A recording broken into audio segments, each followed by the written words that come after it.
आयुर्मे देहि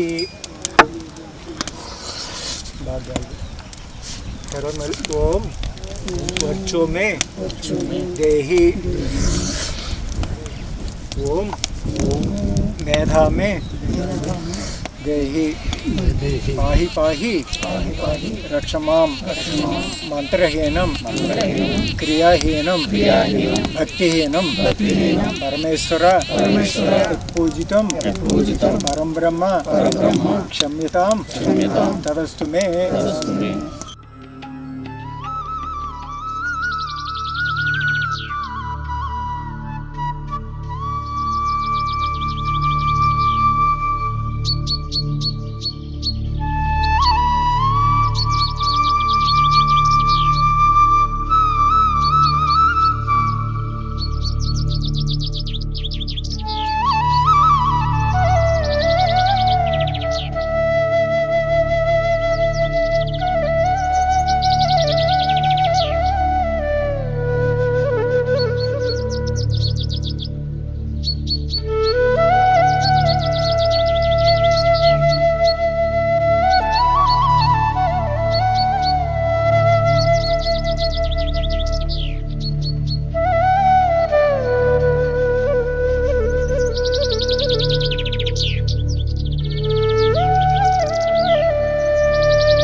ఆధ్యాత్మిక మిత్రులారా, ఈరోజు మనం ఈ హెర్బా వ్యాలీ మూలికా క్షేత్రంలో అశోక్ కుమార్ చటర్జీ వారి సాధనా స్థలంలో శ్రీ శ్యామాచరణ లాహిరి వారి ధ్యాన మందిర ప్రాంగణంలో ఎందుకు సమావేశమయ్యామంటే, ఇక్కడ మన మూలికా వైద్యులైనటువంటి ఆంజనేయరాజు గారు ఈరోజు ఇక్కడ భూమి పూజ, శంకుస్థాపన అన్నీ చేయడం జరిగింది. ఎందుకంటే దీన్ని వేదకాలంలో గురుకులాలు, ఆధ్యాత్మిక కేంద్రాలు ఎలా ఉండేవో అదే వాతావరణాన్ని తీసుకురావాలని వారు సంకల్పం చేశారు. దానికి ఎంతోమంది, హేమ లాంటి వాళ్ళు, ఇంకా ప్రసాదరాజు గారు, మగు అందరూ, ప్రతి ఒక్కరూ పేరు పేరున చెప్పవలసిన అక్కర్లేదు. ఇక్కడికి వచ్చిన వారందరి హస్తం ఇందులో ఉంది. ఎదురుగా ఉండి నడిపిస్తున్నది డాక్టర్ గారు అయితే మీ అందరి సహకారంతో ఇది ముందుకు వెళుతుంది. ఎందుకంటే మనం ఆరోగ్యమే మహాభాగ్యం అనే మాటని చిన్నప్పుడు చదువుకునేవాడు, స్కూల్లో చెప్పేవారు. ఆరోగ్యమే మహాభాగ్యం, దాన్ని మించిన భాగ్యం లేదు. ఎందుకంటే ఆరోగ్యం ఎప్పుడైతే ఉందో అప్పుడు మాత్రమే మనం ఆనందంగా ఉండగలుగుతాం. కేవలము ఆరోగ్యము, ఆనందము ఎక్కడైతే ఉందో దాన్ని నిలపాలి అంటే ఆధ్యాత్మికత దానికి కలిసి ఉండాలి. ఈ మూడు పరస్పర పూరకాలు. ఒకటి ఉంటేనే రెండవది ఉంటుంది. ఆధ్యాత్మిక లేని ఆరోగ్యము, ఆనందము కూడా పరిమితులతో ఉంటుంది. కానీ ఈ మూడు కలిసినప్పుడు పరిపూర్ణ మానవ జీవితానికి ఇవి ఆధారాలు అవుతుంటాయి. అందుకనే మనకి చూడండి, ఈ జడ శరీరంలో చైతన్య రూపంలో ప్రాణం ఉంది. ఈ ప్రాణాన్ని, మనసుని, ఆత్మని మూడింటిని సంయోగం చేసినప్పుడు మాత్రమే ఇది సాధ్యమవుతుంది. లేనప్పుడు అది సాధ్యపడదు. మన ప్రాణాన్ని కొనసాగించడం కోసమే ఉచ్ఛ్వాస, నిశ్వాస అనేటటువంటివి రెండు ఉన్నాయి. దాన్ని మన వేదం ఏం చెప్పిందంటే అక్షర పరబ్రహ్మం అని చెప్పింది. మనకి ఉచ్ఛ్వాస, నిశ్వాసలు నడిచేటప్పుడు అంతర్లీనంగా అందులో సో హం అనే శబ్దాలు ఉంటాయి. శ్వాస తీసుకునేటప్పుడు సో, శ్వాస వదిలేటప్పుడు హం. అక్షర పరబ్రహ్మ అన్నప్పుడు హంసలుగా వీటిని చెప్పారు. ఉచ్ఛ్వాసని ఒక హంస లోపలికి కొడుతుంది, మరొక హంస బయట నుంచి లోపలికి పోతుంది, బయట నుంచి లోపల నుంచి బయటికి ఒకటి, బయట నుంచి లోపలికి ఒకటి. ఈ ప్రయాణమే మానవ జీవితం. ఈ ప్రయాణం సక్రమంగా సాగాలంటే అది ఈ ప్రకృతి మధ్యనే సాధ్యం. మనం సిటీస్లో ఉంటున్నాము, అక్కడ సిమెంటు, ఇనుముతో కూడినటువంటి కట్టడాలు ఏవైతే ఉన్నాయో అవి వీటికి ఆటంకంగా మారుతూ ఉంటాయి. ఇక్కడ మన మట్టిలో, ఈ గాలిలో ఉండేటటువంటి తేమలో, ఈ స్వచ్ఛమైనటువంటి ప్రకాశంలో, ఈ ఆకాశతత్వమైనటువంటి శూన్యం అనుకుంటున్నాం మనం. ఈ శూన్యంలో పంచభూతాలు తన్మాత్రల రూపంలో ఉన్నాయి. అందుకనే సహం, హంసను తిరగేస్తే సహం అవుతుంది. సహమే మన అహం. అహం అంటే ఉనికి. ఉనికి అంటే ఏమిటి? నేను ఉన్నాను అని చెప్పడం. నేను ఉన్నాను నువ్వు ఎప్పుడు చెప్తావు? ఈ శ్వాస నడుస్తున్నంతసేపు చెప్తావు. అందుకనే ఈ హంస యొక్క నడకని 3 విధాలుగా చెప్తారు. హంస నడుస్తుంది. సాధారణ జీవి కూడా తన ఉచ్ఛ్వాస నిశ్వాసలు ఎందుకు తీసుకుంటున్నాడో, ఎందుకు ఇది చేస్తున్నాడో తెలియకుండానే వాటిని తీసుకుంటూ ఉంటాడు.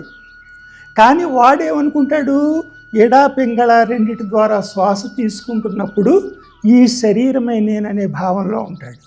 అది జీవదశ. మళ్ళీ హంసకి రెండో ఇదేంటంటే ఎగురుతుంది.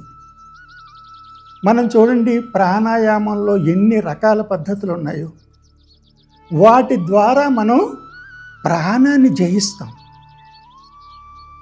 ప్రాణాన్ని జయించిన యోగి ఈ అంతరిక్షంలో ఉన్నటువంటి అనేక పొరలను చీల్చుకొని పైకి వెళ్ళగలుగుతాడు.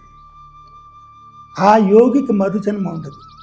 అలాగే మనం ఎడా పింగళను దాటి పైకి ఎప్పుడైతే వెళ్ళామో అప్పుడు మనం ఈశ్వర స్థానంలో ఉంటాం. అందుకే చూడండి, జీవేశ్వరుడు అంటాం. జీవి తన గురించి తను ఆలోచిస్తూ ఉంటాడు. ఈశ్వరుడు మొత్తం సమాజం గురించి ఆలోచిస్తూ ఉంటాడు. ఇక రెండోది ఏంటంటే, ఈ సోహం అనేటటువంటి దాన్ని హంస అజపంగా చేస్తుంది. అదే సాధన. ఆ సాధనలో ఉన్నప్పుడు మనం కూడా ఆ ఈశ్వరుడిమే. అప్పుడు మన ఆజ్ఞాచక్రం ఈశ్వరుని యొక్క జ్ఞాననేత్రంగా మారిపోతుంది. ఆ త్రికూటంలో ఉండేటటువంటి విధితోటే ఈ సాధనలన్నీ కూడా. అంతర్ముఖ ప్రాణాయామానికి మనం ఎప్పుడైతే వెళ్ళామో అప్పుడు మనం వీటన్నిటినీ జయించిన వాళ్ళం అవుతాం. ఇంత సుదీర్ఘమైనటువంటి ప్రణాళికను దృష్టిలో పెట్టుకుని ఈ ఆంజనేయరాజు గారు మీ అందరి సహకారంతో దీన్ని ముందుకు తీసుకెళ్లాలనే సంకల్పంతో ఈ కార్యక్రమాన్ని ఈరోజు మొదలుపెట్టుకున్నాం. ఇది మొదటిది. రెండవది, ఈ బుక్ గురించి 2 మాటలు చెప్పాలన్నారు. రామాయణం గురించి మనం చెప్పేదేంటి? రామాయణం తెలియని వాళ్ళు ఎవరైనా ఉన్నారా? అందరికీ తెలుసు.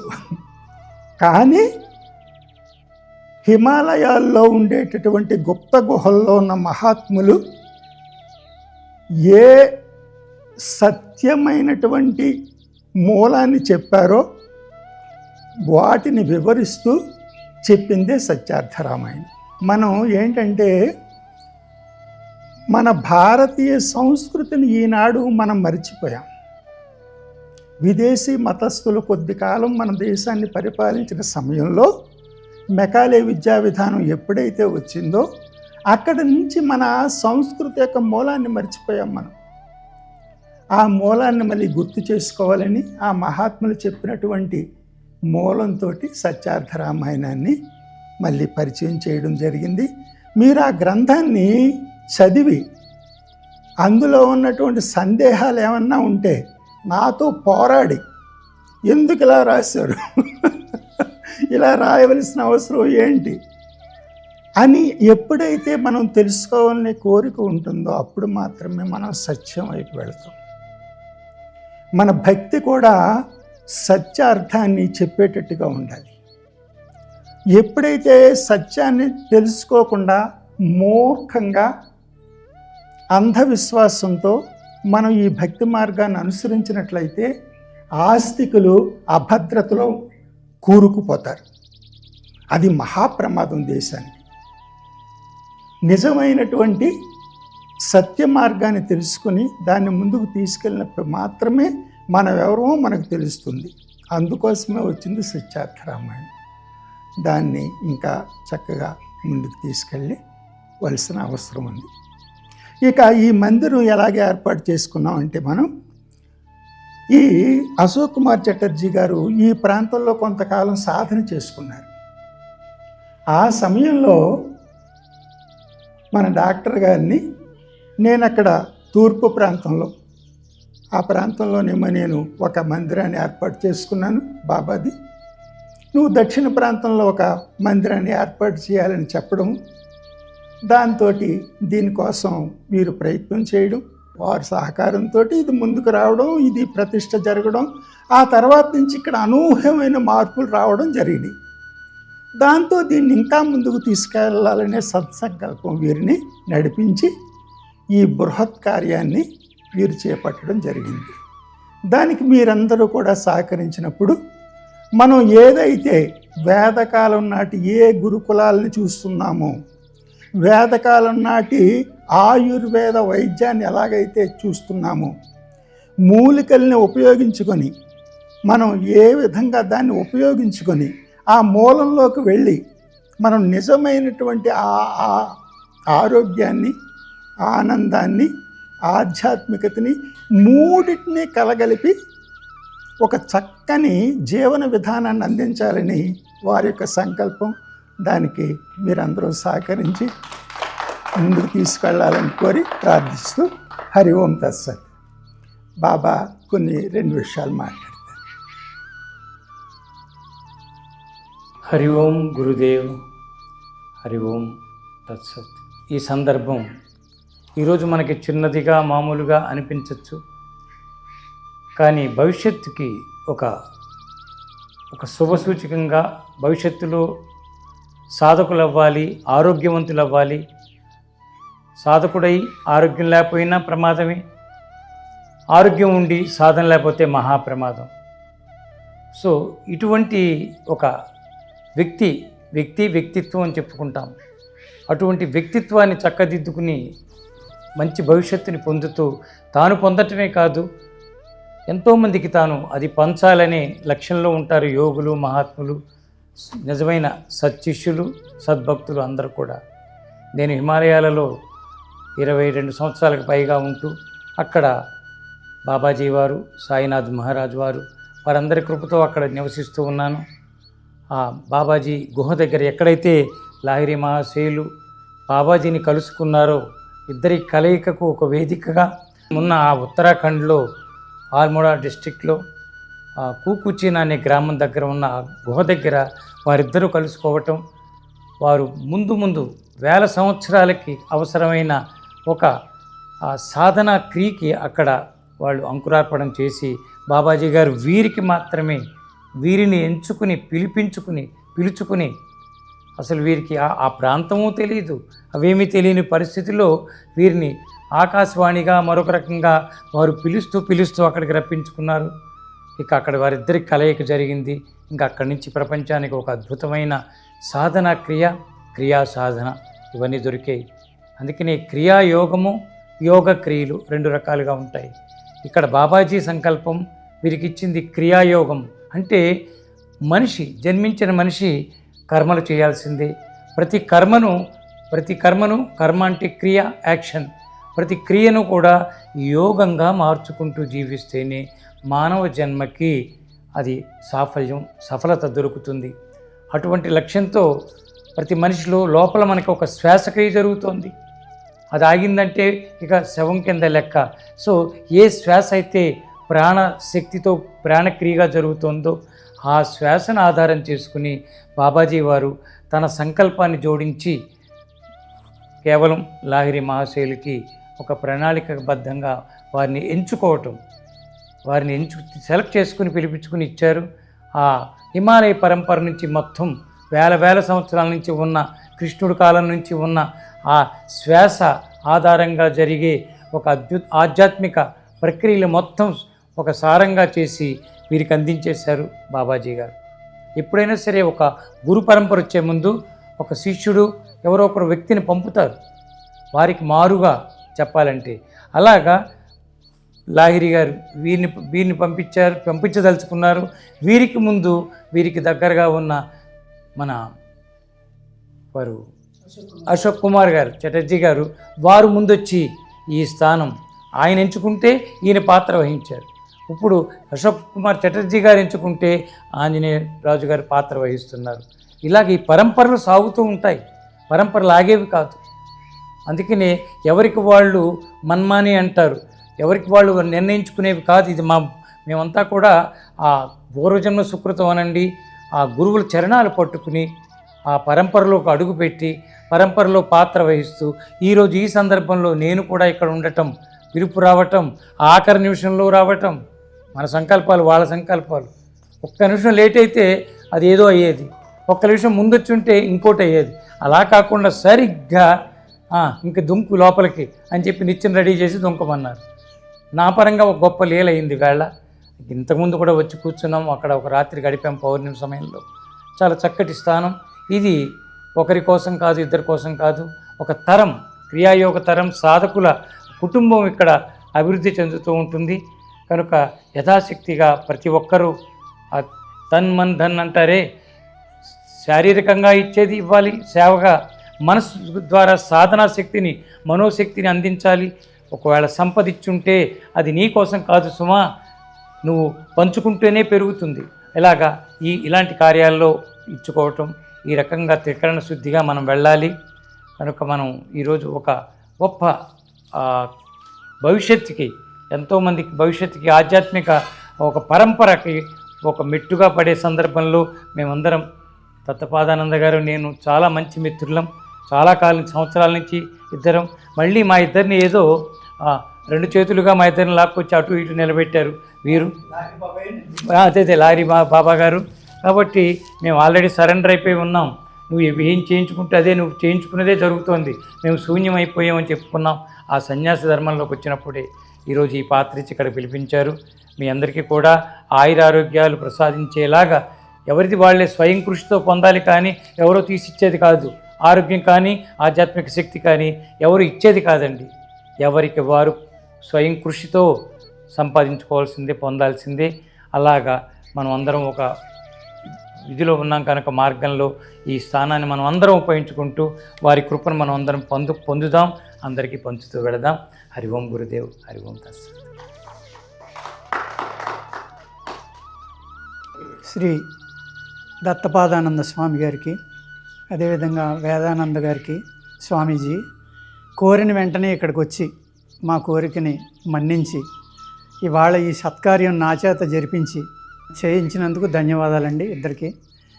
అదేవిధంగా ఇక్కడ చాలా విచిత్రాలు జరిగినాయండి. స్వామి విగ్రహం తీసుకొచ్చి లాహిరి బాబాది 5 years లోపల పెట్టామండి మేము.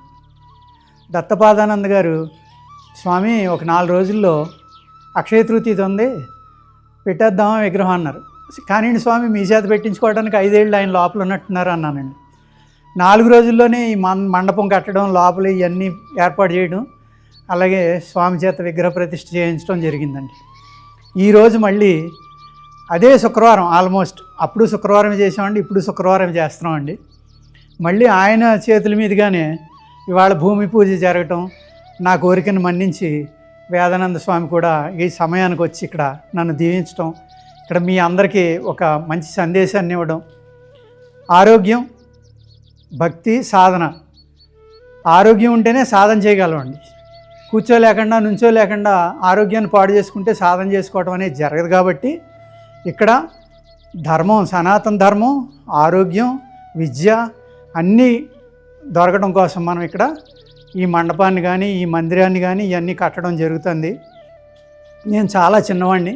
అశోక్ బాబా కానీ లాహిరి బాబా కానీ నన్ను ఇక్కడ దాకా తీసుకొచ్చి ఇవన్నీ చేయించుకుంటున్నారు, ఆయన చేయించుకుంటున్నారు, నా చేతిలో ఏమీ లేదనే భావంతో నేను ఎప్పుడు ముందరికి వెళ్తానండి. విగ్రహం పెట్టలేదని బాధపడ్డాను. ముందర తీసుకొచ్చాం, అన్నీ కట్టాం, ఎన్నోసార్లు ఇక్కడ సిమెంట్ దింపాం, రాళ్ళు దింపాం, అన్నీ దింపాం. అవి అలా పోయి తప్ప ఆ విగ్రహం పెట్టడం అవ్వలేదు. స్వామి వచ్చారు, చాలాళ్ళు ఉన్నారు ఇక్కడ, ఒక 5-6 నెలలు ఉన్నారు, 2-3 సార్లు వచ్చారు. అప్పుడు కూడా అనలా. 3వ సారి వచ్చినప్పుడు నాకు జ్ఞాపకం లేదు, స్వామి ఒక 4 రోజుల్లో అక్షయ తృతీయ వస్తుంది, పెడదామా అన్నారు. స్వామి మీ చేత పెట్టించుకోవాలి కావున ఆయన ముహూర్తం పెట్టుకున్నారు, మీ ఇష్టం పెట్టేద్దామండి అని ఆయన చేత ప్రతిష్ఠ చేయించడం అవన్నీ జరిగినాయండి. అదేవిధంగా మళ్ళీ నా కోరికను మన్నించి ఇవాళ స్వాములిద్దరూ హిమాలయంలో చాలా స్నేహితులు, ఎన్నో సంవత్సరాలు హిమాలయాల్లో గడిపారు, 25 నుంచి 30 సంవత్సరాలు. నా కోరికను మన్నించి వచ్చి ఈ మహత్తర కార్యాన్ని చేయడానికి మనల్ని దీవించారు. కాబట్టి ఇది తప్పనిసరిగా ముందరకెళ్ళి కొన్ని వందల వేల మందికి ఇది మార్గదర్శకంగా నిలవాలని దీవించవలసిందిగా కోరుకుంటున్నాను. ఒకసారి వచ్చానండి, వచ్చిన తర్వాత ఏమిటిది ఇలా కట్టేలా వదిలేశారు ఏమిటి అని అడిగాను. చాలా ఆటంకాలు వస్తున్నాయి స్వామి, ముందుకు వెళ్ళటం లేదన్నారు. సరే అనుకున్నాం, మళ్ళీ వెళ్ళిపోయాను. మళ్ళీ తర్వాత ఒక నీరు తర్వాత మళ్ళీ వచ్చాను, మళ్ళీ ఇలాగే ఉంది. ఇది మంచిది కాదండి. మహాత్ముల సంకల్పం ఎప్పుడైతే వాళ్ళు చేశారో దాన్ని మనం ముందుకు తీసుకెళ్ళాలి. అయితే అనేక ఆటంకాలు వచ్చాయి అంటున్నారు కాబట్టి దీనికి ముహూర్త బలం కూడా ఉండాలి. మనం మామూలుగా అయితే సత్సంకల్పంతో చేసేదానికి ఏ ముహూర్తం అక్కర్లేదండి. అన్ని రోజులు మంచివే, మంచిది లేదు కానీ రోజు ఎక్కడుంది అసలు. కానీ అప్పుడు హిమాలయ మహాత్ములందరూ కూడా అక్షయ తృతీయకే ప్రాధాన్యత ఇస్తారు. కాబట్టి ఆ అక్షయ తృతీయ రోజే మనం చేద్దాము, ఏ ఆటంకం రాకుండా ఉంటుంది అని చెప్పి. అయితే నేనేం చెప్పానంటే ఆగమ శాస్త్ర ప్రమాణంలో మనకి ఇక్కడ తిరుపతికి సంబంధించిన వాళ్ళు ఉన్నారు, వాళ్ళ చేత చేయిందాం అన్నానండి. కాదు, మనది యోగ మార్గంలోనే చేయాలన్నారు. యోగ మార్గంలోనే చేయాలి, అది మీరే చేయాలన్నారు. అప్పుడు మనకి ఇంకేంటి, వాళ్ళ ఆశీస్సులు అందిని ఆ మార్గంలో వెళ్ళమన్నారు.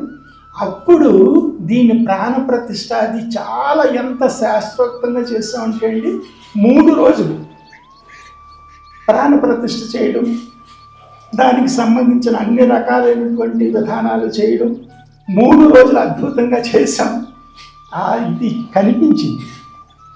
అప్పటి నుంచి ఈ ప్రాంతం అంతా కూడా మార్పు వచ్చింది. అది చూసిన వాళ్ళకి మీకు కూడా తెలుసుంటుంది. ఈ విషయం చెప్పాలని మధ్య మీకు తీసుకున్నాను. అందరికీ నమస్కారం. ఈరోజు శంకుస్థాపన అది చేశారండి హెర్బా వ్యాలీలో. ప్రకృతికి దగ్గరగా ఉండి రోగాలకి దూరంగా ఉండటం ఎలా అన్నది మన సనాతన ధర్మంలో ఆల్రెడీ చెప్పబడి ఉంది. గురువులు వీళ్ళంతా మనకి ఎప్పుడో చెప్పున్నారు. కాకపోతే ఏంటంటే ఇప్పుడు ఆధ్యాత్మిక ధోరణి ఇవన్నీ చాలా తక్కువైపోయిన కారణంగా ఇప్పుడు రీసెంట్గా కోవిడ్ ఇవన్నీ రావటం వల్ల కూడా జనాలు మళ్ళీ ఈ మార్గంలోకి రావాలని అనుకుంటున్నారు. కాకపోతే వాళ్ళకి ఏంటంటే ఒక సరైన మార్గం అనేది ఇంకా తెలియదు అనమాట. సో ప్రకృతికి ఎలా దగ్గరగా ఉండాలి ఈ కాంక్రీట్ జంగిల్లో ఉంటూ కూడా అన్నది చేయొచ్చు, ప్రాక్టికల్గా పాసిబుల్ అని రాజుగారు సంకల్పించి ఇది స్టార్ట్ చేశారు. ఇది చాలామందికి దోహదపడుతుందని చెప్పేసి ఫ్యూచర్ తరాలకి ఇది ఒక మంచి డెస్టినేషన్ కింద అవుతుంది, ఆధ్యాత్మికంగా ఆరోగ్యంగా బాగుంటుంది అని చెప్పేసి ఆశిస్తూ రాజుగారికి శుభాకాంక్షలు.